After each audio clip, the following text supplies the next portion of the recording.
This is the best of the week on Relevant Radio. Welcome to The Inner Life. This is the show dedicated to spiritual direction. Our spiritual directors are here to provide you with a bit of inspiration and encouragement for living out your faith this day. I'm Patrick Conley. Well, my wife and I celebrate our 24th wedding anniversary next week, and I must say it's been quite an adventure. Not just in all the different twists and turns the Lord has led us on throughout this nearly quarter century, but also continuing to get to know one another. Our topic for today is navigating conflict in marriage. Let's say hello to our spiritual director, Father Alan Hoffa. Father Hoffa is the pastor of Holy Guardian Angels Parish in Reading, Pennsylvania. Welcome back, Father. Thanks for being with us. Patrick, thank you so much for having me back again. It's really great to be with you. Great to be with you, too. Well, maybe we should start, Father, with some of the ingredients in your experience that make for a good marriage. What have you observed, Father? You know, it's a blessing. I've been a priest for 14 years now and had a ton of marriages that I've prepped couples for. For 3 years, I was the chaplain on a college campus, and so there were a lot of marriages coming in from alumni and stuff like that. And it's interesting, over those 14 years, the themes continue to remain the same. And one of the big things is that our faith offers such a great groundwork for what is so important. And three words that just came to my mind as I was reflecting and praying about today was intimacy, sacrifice, and prayer. Okay. And I would hold that if a couple is really focusing in on developing the depth in those three areas, it's going to be an absolutely beautiful marriage. However, I've also found on the other side is that when those three things are lacking, then you're heading down the pathway towards trouble. All right. Intimacy. What are you talking about there? Well, you know, I always remember, there's little things in our lives that stick out. And I can remember being in the seminary and the priest who was teaching us pastoral psychology. And he simply just broke down the word intimacy, that intimacy is into me see. It's the allowance, it's the vulnerability to let someone else see into to the depth of who you are.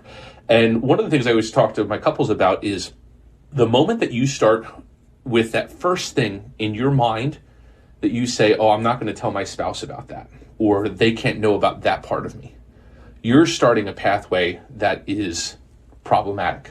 Because if we are going to, in marriage, it's called to be that complete self-gift to the other, it has to be complete. And so therefore, I'm letting you see all of me. And that means that the other person is loving and accepting all of the wonderful things, but also the challenges and struggles that we have. Yeah. But it's the fact that at any moment I can see into you, you can see into me, and that mutual exchange of in-depth sight, of in-depth knowledge. There's a trust that's involved in that. It is the complete reflection of Christ in the church. All that nuptial language is there, and it's absolutely beautiful. And so the same thing goes for that aspect of intimacy. Christ lets us see into himself. That beautiful open wound, poured forth blood and water, the sacraments of the church. He's given us everything. He's let us see into the beauty of this divine life that he wants with us. And the same thing for husband and wife, to be able to see into each other completely. That is what intimacy is all about. It's not just a physical connectedness that so often the world relegates that term for. Right. A lot of us certainly have this trepidation, this fear of, if we tell somebody, even the person that we are dedicated to as our spouse, if we tell them about something that's going on in our hearts, we're perhaps afraid of rejection, of, that the other person may be scandalized, that it will somehow tear apart the relationship. What would you say, or how do you counsel people to go ahead and give that vulnerability a try? Yeah, if you're going to come and you're going to drop this massive bomb on your spouse because you don't communicate well, because there hasn't been this gradual buildup in the relationship, and it's the fact that you have to be friends with a person for at least 6 months before there's any type of serious exclusiveness, because so much of it, of our world today, attraction and connectivity is based on physical aspects versus connectedness of heart and soul. And so the dialogue and the building up of relationship for a husband and wife over the course of time, it becomes so natural. But when we get into those inhibitions about talking to my spouse about something that's hard, that speaks to a greater reality of some piece that's been missing along the way of development of the communicative relationship between the two of them. And so that is one of those things where when we see these different things that pop up, we got to take some steps back. And we got to see what is at the root of my inability to speak to the person who I love most in this world. Why can't I just talk to them? And we will find out a lot of what's going on there if we take that look back and say, okay, here's where something wasn't right in the development of this aspect of our relationship. Let's go back and work on that. And then we're going to get into this is exactly what marriage should look like versus the rockiness that we had. Yeah. And I can even see one of the things that occurs to me, Father, is that if we're holding something back, if there's something that we just cannot or do not want to share with our spouse, that in and of itself can start to foster, I guess, a bit of an aversion to being vulnerable, but it can start to say, well, this person, you almost start to assume, I suppose, that this person's going to reject me. If she or if he really knew everything about me, some of the things that I've done, some of the things that I think, whatever it is, you start pushing this other person away without even recognizing it, which then when it gets to the extreme, I suppose, can manifest itself and say, I don't want to be with this person anymore. Yeah, and that's why it's so important that that especially the marital relationship needs to be seen as something that is not just earthly.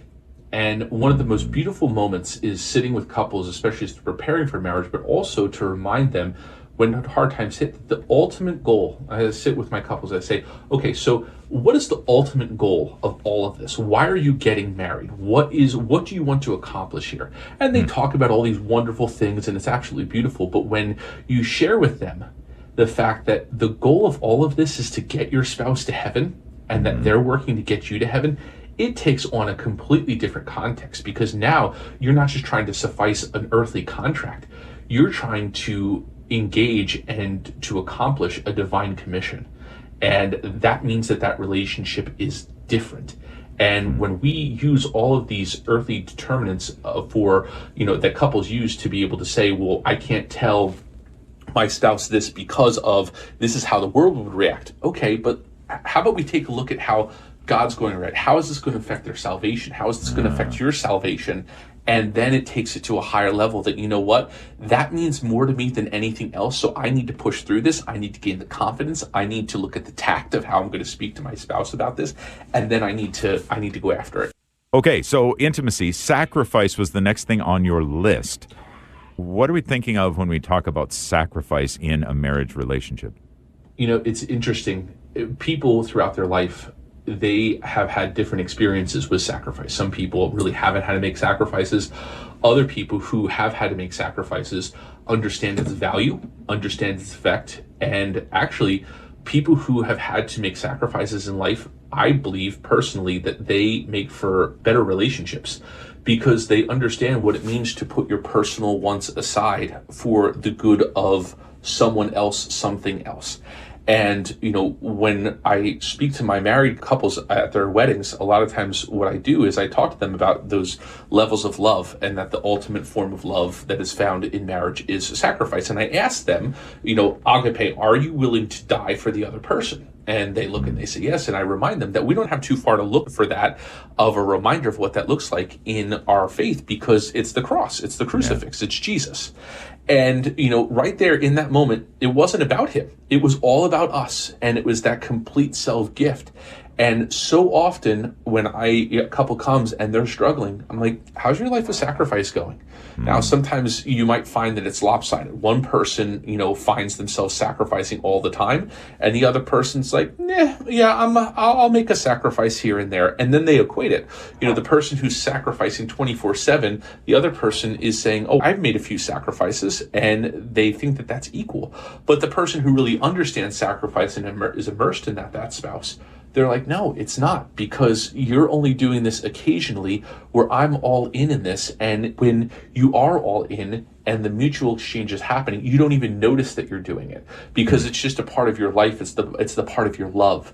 This is the way in which you're loving each and every day. And so a lot of times when couples come with these struggles, I'm like, how's sacrifice going in your marriage? And a lot of times you'll find that there's some type of imbalance, either with one person or the other. And sometimes it's just an opportunity to go into a deeper depth that they didn't know that they were capable of in terms of sacrifice. Sometimes they just need to gain a different perspective. Sometimes it goes back to family of origin, in what they thought sacrifice was versus what it really is. So a lot of it comes to those individual relationships. But again, in our faith, it all comes back to the cross. If you're not willing to put your life on the line, and a lot of times that also takes a humbling moment where we have to let Jesus lead. And the phrase that comes to my mind is, I must decrease so that he may increase. All right, so intimacy, sacrifice, and then prayer is what you next said. That's a great ingredient for a successful marriage. Talk to us about prayer, Father. So in our diocese, at least, and every diocese is a little bit different how they do marriage preparation, but we use the focus inventory.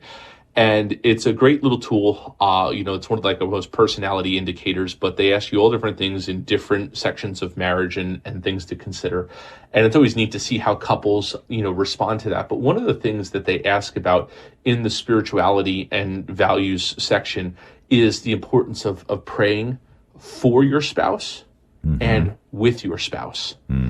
And oftentimes, that is one of the biggest things that's neglected. And let's face it, it's not just praying for your spouse of, I wish my spouse would take out the trash. Lord, please, Lord, tell my spouse to take out the trash.